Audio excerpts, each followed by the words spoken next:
ঢালিউড অভিনেত্রী অপু বিশ্বাস দীর্ঘ ক্যারিয়ারে অসংখ্য ব্যবসা সফল চলচ্চিত্রে অভিনয় করেছেন।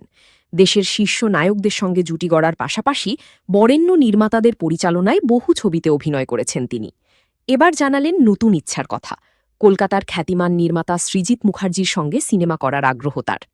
সম্প্রতি এক আলাপচারিতায় নিজের ক্যারিয়ার ও ভবিষ্যৎ পরিকল্পনা নিয়ে কথা বলেন অপু।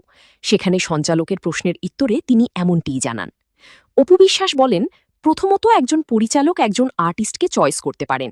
আমি আমার ক্যারিয়ারে এফআই মানিককে পেয়েছি, আমজাদ আঙ্কেলকে পেয়েছি, চাষি আঙ্কেলকে পেয়েছি, সোহানুর রহমান সোহানকে পেয়েছি। বাংলাদেশের প্রেক্ষাপটে এই ইচ্ছা অনেকটা পূরণ হয়েছে। সৃজিত মুখার্জির সঙ্গে কাজ করার ইচ্ছা প্রকাশ করে অপু বিশ্বাস বলেন, কলকাতার ক্ষেত্রে যদি বলি তবে সৃজিত মুখার্জি একটা ব্যাপার আছে। যদি কখনো সুযোগ হয়, সময় হয় বা গল্পের প্রয়োজনে আমাকে ভাবা হয় বা প্রস্তাব পাঠানো হয়, তাহলে হয়তো তা গ্রহণ করব।